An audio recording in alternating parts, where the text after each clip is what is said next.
Hello అండి. చెప్పబోయే కథ పేరు మౌనంగానే ఎదగమని. ఈ కథని రచించిన వారు కృష్ణ గారు. ఇక కథలోకి వెళ్ళిపోతే, చక్రి ఆ రోజు ఆలస్యంగా వచ్చాడు. పైగా వర్షం పడుతుంది. బెల్ కొట్టగానే మధు వచ్చి తలుపు తీసింది. అయ్యో, తడిసిపోయారా? ఉండండి, తువ్వాలు తీసుకొని వస్తాను అంటూ చేతిలోని బ్యాగు తీసుకొని లోపల పెట్టి గబగబా తువ్వాలు తీసుకొని ఇచ్చింది. తుడుచుకుంటూ సోఫాలో కూర్చున్నాడు. ఇంతలో వాళ్ళ నాన్నగారు గదిలో నుంచి బయటికి వచ్చారు. ఏరా అబ్బాయి, ఇంత ఆలస్యమయ్యింది, ఆఫీసులో పని ఎక్కువగా ఉందా అని వచ్చి తాను కూడా ఇంకో కుర్చీలో కూర్చున్నారు. ఇదిగోనండి, వేడిగా కాస్త టీ తాగండి అంటూ ఇచ్చింది మధు. మామయ్య గారు, మీకు ఇమ్మంటారా అని అడిగింది. వద్దమ్మా అన్నారు. టీ తాగేసి రిఫ్రెష్ అవ్వడానికి లోపలికి వెళ్ళాడు చక్రి. ఇవాళ భోజనంలోకి ఏం చేస్తున్నావు అమ్మా అని అడిగారు.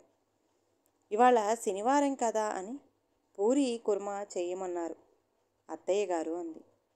ఏమిటి, మీ అత్తగారు చెప్పారా? నిజంగానే? మళ్ళీ నూనె, సరుకు, కొలెస్ట్రాల్ అంటూ క్లాస్ పీకుతుంది. నువ్వు సరిగ్గానే విన్నావా అంటూ నవ్వుతూ అడిగారు. అంత వెటకారం అక్కర్లేదు, నేనే చెప్పాను. 60 ఏళ్ళు వచ్చాయి, కొంచెం జాగ్రత్తగా ఉండాలి అని చెబుతాను, కానీ మీకు ఏమీ చెయ్యకుండానే జరిగిందా ఇన్నాళ్ళు అంటూ వచ్చి సోఫాలో కూర్చుంది. ఇప్పుడు నేనేమన్నానని అలా విరుచుకుపడతావు? మొన్న అడిగితే వద్దన్నావు కదా, ఇప్పుడు ఎందుకు ఒప్పుకున్నావు అని ఆలోచిస్తున్నా అంతే అన్నారు నవ్వుతూ. మొన్న వద్దన్నాను కనుకనే మనసొప్పక మళ్ళీ ఇవాళ చెయ్యమన్నాను అంది. నాకు తెలుసు, నువ్వు కొబ్బరికాయ లాంటి దానివి, పైకి గట్టిగా ఉన్న లోపల తియ్యగా ఉంటావు అన్నాడు. ఈ పొగడ్తలకేమీ తక్కువ లేదు అంటూ వంటింట్లోకి వెళ్ళింది. పిండి కలుపుతోంది మధు. నువ్వు పిండి కలిపి అక్కడ పెట్టే, నేను పూరీలు ఒత్తేస్తాను అంది. సరే అండి అంది.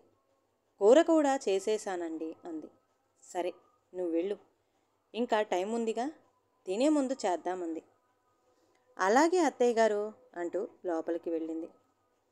చక్రి ఫ్రెష్ అయ్యి తన ల్యాప్టాప్లో ఏదో చూసుకుంటున్నాడు. ఏమండి అని పిలిచింది. చెప్పు అన్నాడు. అదే, నేను చెప్పిన విషయం ఏం చేశారు అని అడిగింది. ఏం విషయం అన్నాడు. అదేనండి, హ్యాండ్ క్రాఫ్ట్స్ ఆన్లైన్లో మార్కెట్ చేసే బిజినెస్ గురించి మీకు చెప్పానుగా. నా క్లాస్మేట్స్ ముగ్గురం కలిసి ప్లాన్ చేస్తున్నామని, దాని గురించి.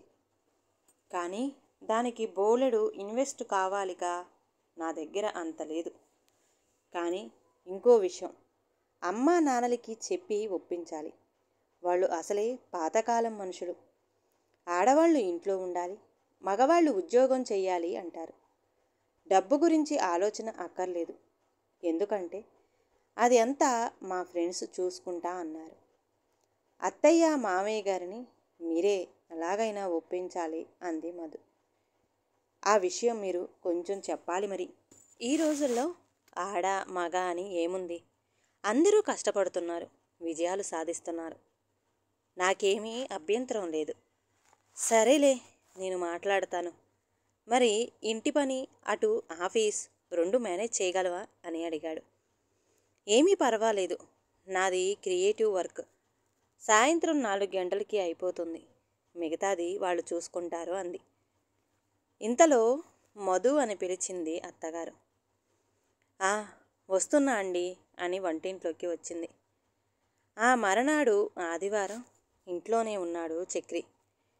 టిఫిన్లు అయ్యాక, అమ్మా నాన్న, మీతో కొంచెం మాట్లాడాలి అన్నాడు చక్రి.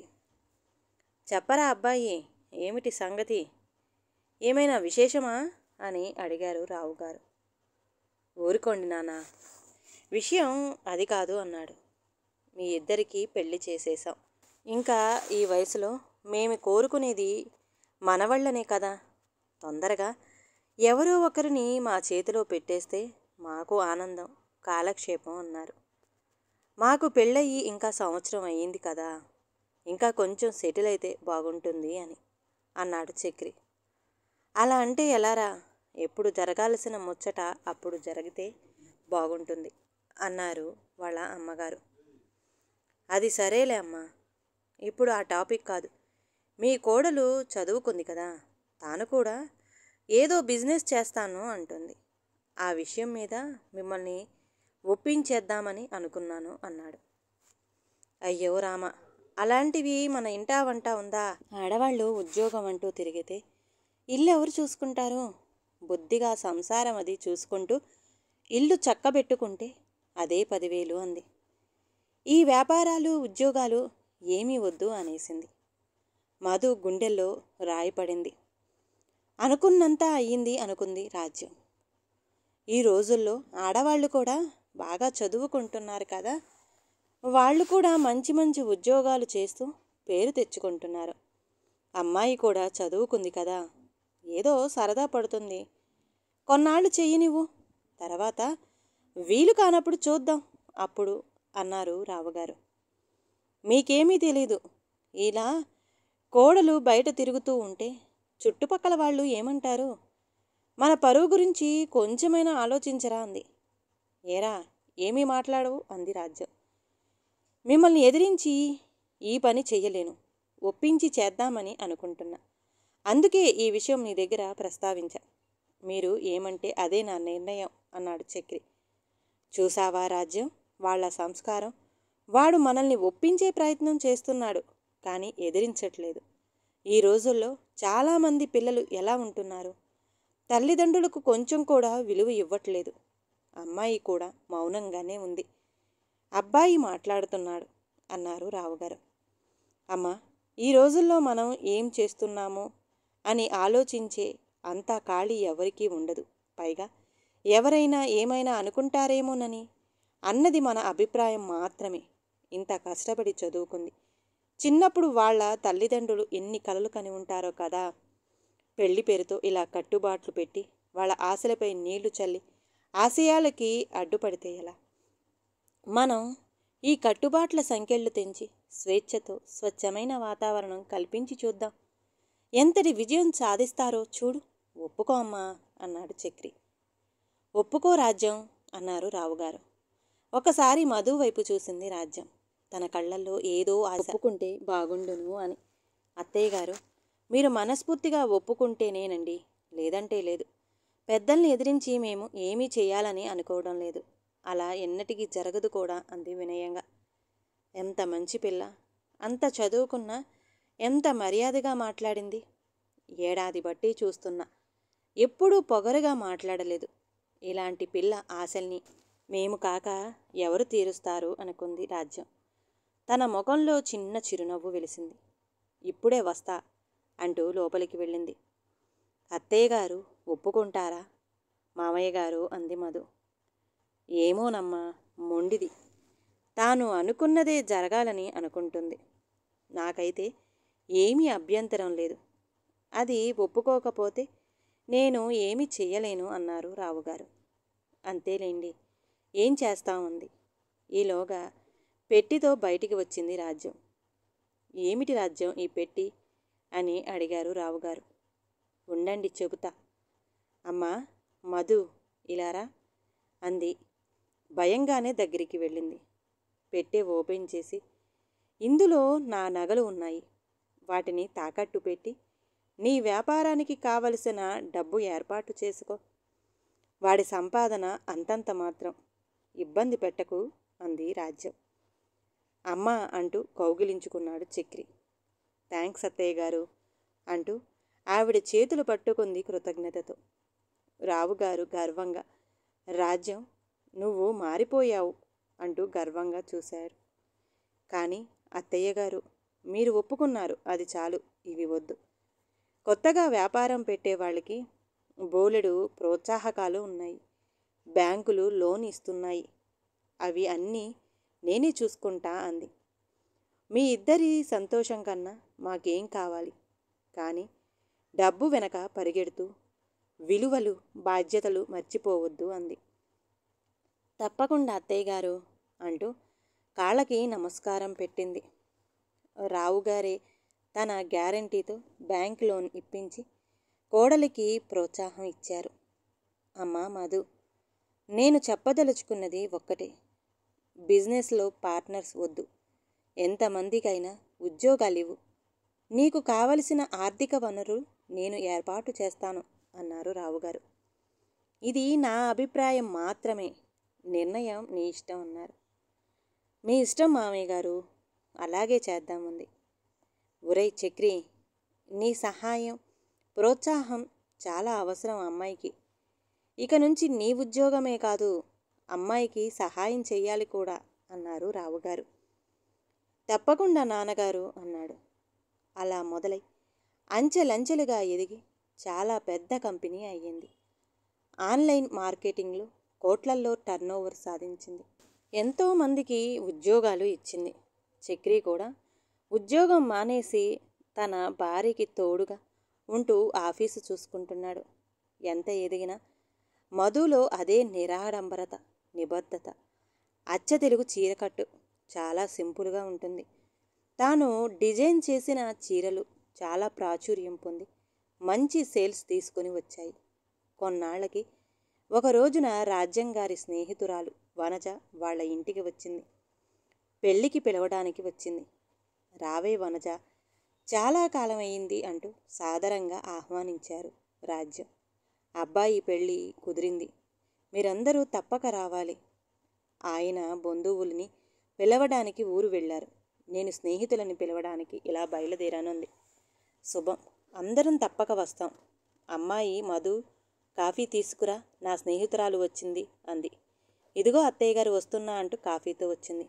మా కోడలు అంటూ పరిచయం చేసింది. నమస్తే అండి అంది మధు. నమస్తే అమ్మా, నువ్వు మీ ఆయన తప్పక రావాలి. పెద్దవాళ్ళు కనుక మీ మావగారి పేరు రాసేశాను అంది. భలేవారండి, మీరు అలాగే రాయాలి. వాళ్ళు మా పెద్దవాళ్ళు, వాళ్ళని పిలిస్తే మమ్మల్ని పిలిచినట్టే అంది. ఇంత సింపుల్గా ఉంది.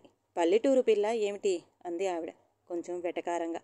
కాదులే, పట్నం పెళ్ళే, కానీ సింపుల్గా ఉంటుంది. ఖాళీ కప్ తీసుకొని లోపలికి వెళ్ళిపోయింది మధు. మరి నేను వెళ్ళి వస్తా, ఇంకా చాలామందిని పిలవాలి అంటూ వెళ్ళిపోయింది ఆవిడ. అమ్మా మధు, దాని మాటలు పట్టించుకోక, అలాగే వాగుతుంది, గొప్పలు ఎక్కువ అంది. అలాంటిది ఏమీ లేదు అత్తయ్య గారు అంది. నిజంగా మా కోడలు బంగారం అనుకుంది రాజ్యం. అందరూ పెళ్లిలో కలిశారు. రా రా రాజ్యం అంటూ ఆహ్వానం పలికింది. మధుని చూసి, మాకు కాబోయే కోడలు ఇంజనీరింగ్ చేసింది తెలుసా అంది గొప్పగా. అలాగా అన్నారు రాజ్యం గారు. తాను ఆవిడికన్నా గొప్ప సంబంధం చేసుకుంటున్నాను అని తాపత్రయం కనిపిస్తుంది. ఇంకా మా కోడలు ఉద్యోగం చేస్తుంది, అసలు ఖాళీగా ఉండదట అంది. చక్రికి ఒళ్ళు మండుతుంది. మధు అందరితో నవ్వుతూ మాట్లాడుతుంది. రాజ్యం గారికి కూడా కొంచెం ఇబ్బందిగానే ఉంది, కానీ సహనం వహిస్తుంది. ఇంతలో చక్రి వచ్చి, అమ్మా, ఈ సొంత డబ్బా ఏమిటి బాబు అన్నాడు. నీకు ఒక విషయం తెలుసా? ఆవిడ కట్టుకున్న చీర మధు డిజైన్ చేసినదే అన్నాడు. ఈ చీర ఎక్కడ కొన్నావే? చాలా బాగుంది అంది. ఇదా, ప్రత్యేకంగా తెప్పించాను, చాలా ఖరీదైనది. మాలాంటి హై క్లాస్ వాళ్ళు అందరూ వాడతారు. నువ్వు వీటి గురించి వినలేదా అంది. విన్నానులే అంది. ఇంతకీ మీ కోడలు డిగ్రీ అయినా చేసిందా అంది. పల్లెల్లో కాలేజీలు ఉండవు కదా, పెద్దగా చదివి ఉండదు అనుకుంటా అంది. ఏదో బీటెక్ ఎంబీఏ చేసిందిలే. ఇప్పుడు నువ్వు కట్టుకున్న ఖరీదైన చీర ఉంది కదా, అది మా కోడలు డిజైన్ చేసినదే అంది. ఓ, ఆర్ఆర్ ఫ్యాషన్స్లో పనిచేస్తుందా? మంచి కంపెనీ. ఎలా, జీతం ఎంత ఇస్తారేంటి అని అడిగింది. లేదు, ఆ కంపెనీ సీఈఓ. తను ఆర్ఆర్ అంటే రావ్ అండ్ రాజ్యం అని అర్థమంది. రాజ్యం, నన్ను క్షమించవే. అప్పుడు ఆవిడికి తెలిసొచ్చింది, ఎంత ఎదిగినా ఒదిగి ఉండడంలోనే గొప్పదనం ఉంది అని అర్థమైంది అంది. రాజ్యం అక్కడ ఎవరితోనో మాట్లాడుతూ ఉన్న తన కోడలి వైపు అభిమానంగా చూసింది. తాను ఆ రోజు ఒప్పుకొని ఉండనట్లయితే ఈరోజు ఇంతమందికి ఉపాధి అవకాశాలు ఉండేవి కాదు కదా. ఆడది అబల కాదు, సబల. అవకాశం, ప్రోత్సాహం ఇస్తే ఎంత ఎత్తుకైనా ఎదగగలరు అని నిరూపించింది అనుకుంది. ఈ కథ కనుక నచ్చితే ప్లీజ్ లైక్ చేయండి. అలాగే ఛానల్ని సబ్స్క్రైబ్ చేసుకోవటం మాత్రం మర్చిపోమాకండి. మీ విలువైన అభిప్రాయాన్ని కామెంట్ బాక్స్లో కామెంట్ చేయండి. అందరికీ ధన్యవాదాలండి.